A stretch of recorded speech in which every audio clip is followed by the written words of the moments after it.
నమస్తే అండి, welcome back to my channel. ఇది ఈ వీడియో వచ్చేసి మనం ఒక క్లయింట్ దగ్గరకు వచ్చాము, కరీంనగర్. ఇక్కడ ఇది చూస్తున్న ప్లాంటేషన్ ఏంటంటే వాళ్ళు ప్రైమరీ సెకండరీ ఓస్ట్ ఇవ్వకుండా ప్లాంట్ అండ్ పర్మనెంట్ ఓస్ట్ ఇచ్చారు.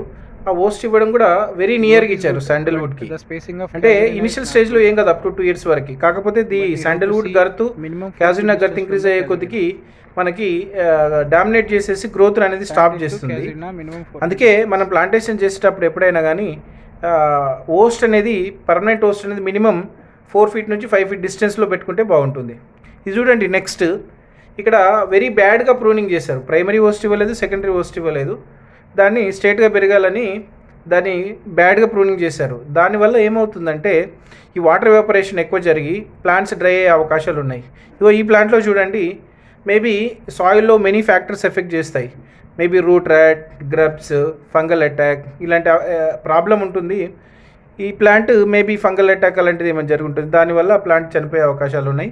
ఇక ఇది చూడండి, ఇంకొక ప్రాబ్లము. ఇది మనకు బ్రౌనిష్ కలర్ డాట్స్ ఉంటాయి. ఈ బ్రౌనిష్ కలర్ డాట్స్ వచ్చినప్పుడు మన లీఫ్ ఎప్పుడైనా గ్రీనిష్ కలర్లో ఉండాలి. శాండల్వుడ్ లీఫ్ అనేది ఎవర్ గ్రీన్ ప్లాంట్ కాబట్టి ఇక్కడ మనకు బ్రౌనిష్ కలర్ డాట్స్ వచ్చినాయంటే మనకు అక్కడ కాఫర్ డెఫిషియన్సీ ఉందని అర్థం చేసుకోవాలి.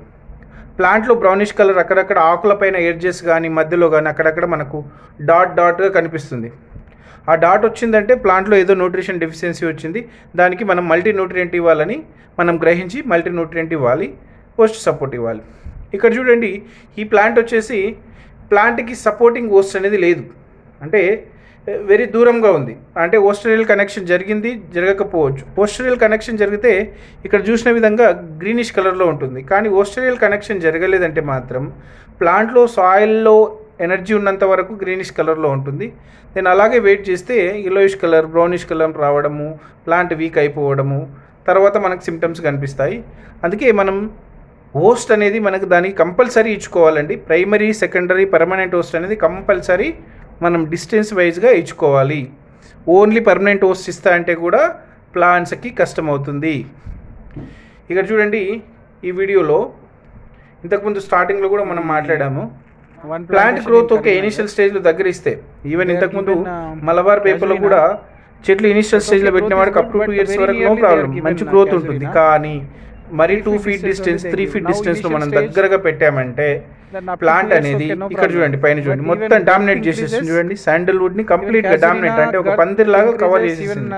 అంటే మొత్తం డామినేట్ చేసి ఎండబడకుండా ఉంటే ఫోటోసింథసిస్, కిరణజన్య సమక్రియ జరగక ప్లాంట్ కింద ఎండ దాకినంత వరకు మాత్రమే ఫోటోసింథసిస్ జరిగి గ్రీనిష్ కలర్లో ఉంటుంది, no doubt at all. Girth అనేది ఇంక్రీజ్ కాదు, చెట్టు డామినేట్ చేసేసి తర్వాత వీక్ అయ్యే ఛాయిసెస్ అవకాశాలు ఉన్నాయి. అలాగే ఇక్కడ చూడండి, ఈ ప్లాంట్లో growth is good but no supporting. ఇనీషియల్గా ఓకే, బట్ సపోర్ట్ లేదు. మనం అప్పుడు పెట్టినప్పుడు ఏదో ఎరువు ఇచ్చాము, సాయిల్లో కెపాసిటీ ఉందంటే ఓకే, బట్ తర్వాత ప్రాబ్లం అవుతుంది. Thank you.